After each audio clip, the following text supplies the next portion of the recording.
Putin से मुलाकात कर रहे थे भारत के रक्षा मंत्री राजनाथ, तब रूस को मिला अमेरिकी F-35 और F-22 फाइटर जेट किलर।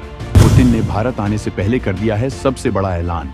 दोस्तों, भारत के रक्षा मंत्री राजनाथ सिंह रूस की यात्रा पर गए हैं।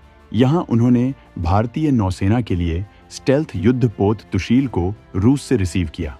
भारत ने रूस के साथ 4 स्टील्थ युद्धपोत के लिए करार किया था। इनमें से 2 भारत में बनाए जा रहे हैं और 2 को रूस बना रहा था, जिनमें से 1 पूरा हो चुका है और इसे ही भारत को सौंपा गया है। इस दौरे में रक्षा मंत्री राजनाथ सिंह ने अपने समकक्ष के अलावा रूसी राष्ट्रपति पुतिन से भी मुलाकात की है। इसी बीच एक ऐसी खबर भी आई है जिसका भारत को पहले से ही अंदाजा था। पाकिस्तान चीन से J-35 विमान हासिल कर रहा है। ये चीन का 5वीं पीढ़ी का दूसरा विमान है। पाकिस्तान अपनी वायुसेना के लिए ये विमान उस वक्त हासिल कर रहा है जब भारतीय वायुसेना में विमानों की कमी हो रही है। लेकिन भारत ने दुश्मन देशों के लिए एक ऐसा इंतजाम कर लिया है जो उनके स्टेल्थ विमानों को हवा में ही राख कर देंगे। दरअसल रक्षा मंत्री राजनाथ सिंह की इसी यात्रा के बीच रूस के BUK-M3 डिफेंस सिस्टम की चर्चा शुरू हो गई है। रूस के मुताबिक ये सिस्टम इतना खतरनाक है कि ये 5वीं पीढ़ी के विमानों सहित तमाम हवाई चुनौतियों को सटीकता से तबाह कर सकता है। ये S-400 और S-500 से भी ज्यादा घातक है। रूस ने इसे अमेरिका के F-35 और F-22 रैप्टर जैसे विमानों को तबाह करने के लिए बनाया है।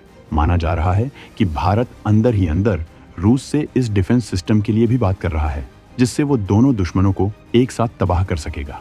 तो आइए जानते हैं कि रूस का ये डिफेंस सिस्टम कितना ताकतवर है और भारत को इससे कितना फायदा हो सकता है। S-400 और S-500 से भी ज्यादा खतरनाक है रूस का नया सिस्टम। दुनिया का सबसे ताकतवर लड़ाकू विमान भी इसके आगे तोड़ देता है दम। इस वीडियो में सबसे पहले हम आपको ये बताएंगे कि रूस का नया डिफेंस सिस्टम BQ-M3 कितना घातक है। इसके बाद हम आपको ये भी बताएंगे कि अगर भारत इस सिस्टम को रूस से हासिल करता है तो इससे भारत को कितना फायदा होगा। रूस इस वक्त भयंकर चुनौतियों का सामना कर रहा है। दुनिया के 30 से ज्यादा देश अपनी तकनीकियों और हथियारों के जरिए यूक्रेन को मदद कर रहे हैं। रूस अकेला इनसे जंग कर रहा है। इसके बाद भी रूस इन देशों पर भारी पड़ रहा है। अमेरिका और ब्रिटेन जैसे देशों के हथियारों की मदद से यूक्रेन ने रूस के कई डिफेंस सिस्टम को तबाह कर दिया है। इसकी वजह से भारत को होने वाले S-400 की डिलीवरी में भी देरी हुई है। ऐसे में रूस ने अब ऐसा डिफेंस सिस्टम तैयार किया है जिसे तबाह करना नामुमकिन होगा और ये सिस्टम हर तरह के हवाई खतरों को राख करने की ताकत रखेगा। और यहाँ तक कि अमेरिका के F-35 और F-22 रैप्टर भी इसके आगे दम तोड़ देंगे। इन विमानों को दुनिया का सबसे ताकतवर विमान माना जाता है। इसे ऐसे घातक रडार और तकनीकियों से लैस किया गया है कि ये लेजर हमलों का भी मुकाबला कर सकेगा। रूस ने इस सिस्टम में 9M317M मिसाइलों से लैस किया है। ये मिसाइल 35 किलोमीटर की ऊंचाई तक हमला करने में सक्षम है। इन मिसाइलों में एक्टिव रडार होमिंग और एडवांस गाइडेंस सिस्टम लगा हुआ है, जो सटीकता के साथ कई लक्ष्यों को तबाह कर सकती है। रूस का दावा है कि ये एक साथ 100 से अधिक हवाई टारगेट का पता लगाने और उन्हें तबाह करने की ताकत रखता है। मतलब इस सिस्टम के आने के बाद अब नाटो देशों की हालत खराब होने वाली है। एक ही डिफेंस सिस्टम में इतनी खूबियां दुनिया के किसी भी डिफेंस सिस्टम में नहीं है। ये ऊबड़ खाबड़ और प्लेन इलाकों दोनों में मजबूती से काम कर सकता है। इसे आसानी से मूव किया जा सकता है, जिसकी वजह से इसे लक्ष्य बनाना दुश्मनों के लिए बेहद मुश्किल है। इस सिस्टम के आने के बाद रूस की डिफेंस क्षमताओं में ताबड़तोड़ इजाफा होने वाला है। अमेरिका के लड़ाकू विमानों के लिए खतरा बढ़ गया है। दुनिया के अलग अलग देशों में रूस और अमेरिका आमने सामने होते हैं। वहां रूस इस सिस्टम का इस्तेमाल करके अमेरिकी विमानों को राख कर सकता है, उन्हें इंटरसेप्ट करके उनकी तकनीकियों का भी पोस्टमार्टम कर सकता है, जिसके बाद वो उनसे भी घातक विमान तैयार कर सकता है। भारत के लिए इस वक्त रूस का ये सिस्टम इस वजह से जरूरी है क्योंकि चीन के पास 5वीं पीढ़ी के विमान हैं और पाकिस्तान भी चीन से J-35 हासिल कर रहा है। भारत और रूस के बीच BUK-M3 के लिए हो सकता है करार। हवाई सुरक्षा हो जाएगी, अभेद्य चीनी विमानों को कर देगा राख।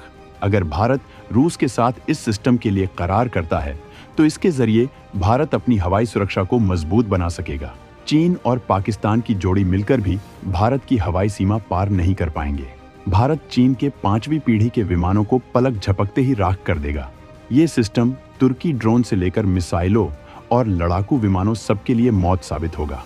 इस सिस्टम के जरिए भारत अपनी वायुसेना में लड़ाकू विमानों की कमी और स्टेल्थ विमानों के अभाव को बैलेंस कर सकेगा। चीनी एयरफोर्स अपने दायरे से आगे बढ़ने की जुर्रत नहीं कर पाएगी। इसके अलावा भारत के पास ब्रह्मोस जैसी ताकत है, जिसके जरिए वो चीन को घर में घुसकर मारने में सक्षम तो है ही। भारत ने रूस से S-400 सिस्टम के लिए भी करार किया था, जिसकी 3 यूनिट उसने भारत को सौंप दी थी, लेकिन 2 यूनिट अभी तक भारत को नहीं मिल सकी हैं। रक्षा मंत्री राजनाथ सिंह ने खास पुतिन से मिलकर इस मामले में बात की है। इसके अलावा कई मिसाइलों और घातक हथियारों के संयुक्त प्रोडक्शन को लेकर भी बात की गई है। INS तुशील तो एक दिखावा था। नौसेना में तुशील की एंट्री सामरिक सुरक्षा के दृष्टिकोण से बेहद इंपॉर्टेंट है, लेकिन भारत का मकसद हथियारों की तकनीक में बेहद एडवांस होना है, जिससे वो अपने दोनों दुश्मनों को एक साथ हैंडल कर सके। भारत को दोनों की साजिशों के बारे में पहले से ही पता है और इसी वजह से वो जवाब के लिए पहले ही तगड़ा इंतजाम तैयार रखता है। भारत ने हाइपरसोनिक मिसाइल को तैयार करके अपनी आक्रामक क्षमता में तगड़ा इजाफा किया है। परमाणु पनडुब्बियों की एंट्री करा के भी अपनी ताकत का दम अपने दुश्मनों को दिखाया है। भारत इस दिशा में कदम बढ़ाते हुए 2 और बेहद भयंकर परमाणु पनडुब्बियों का निर्माण कर रहा है। इसके साथ ही वो अपनी हवाई क्षमता को भयंकर बनाने के प्लान पर काम कर रहा है। भारत का खुद का 5वीं पीढ़ी का विमान भी विकसित किया जा रहा है। ये स्टेप बाय स्टेप आगे बढ़ने की रणनीति है। इससे भारतीय इंजीनियर्स अत्याधुनिक तकनीकियों को विकसित करने में सक्षम हो जाएंगे। भारत का एम का दुनिया का सबसे बेहतरीन 5वीं पीढ़ी का विमान साबित होने वाला है। ये कई मामलों में अमेरिका के F-35 से घातक होने वाला है।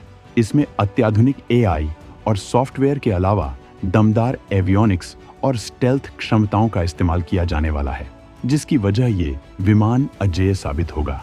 लेकिन जब तक ये बनकर तैयार हो, तब तक के लिए भारत के पास संतुलन के लिए ताकतवर डिफेंस सिस्टम का होना जरूरी है और BUK-M3 इस लिहाज से सबसे तगड़ा इंतजाम हो सकता है। भारत और रूस के बीच सुखोई 57 विमानों के लिए भी बात शुरू हो चुकी है, जो रूस का 5वीं पीढ़ी का विमान है। इसके आगे चीनी विमान कचरा साबित होता है। तो दोस्तों, भारत को इस सिस्टम के लिए करार करना चाहिए या नहीं? अपना सुझाव कमेंट में जरूर रखें।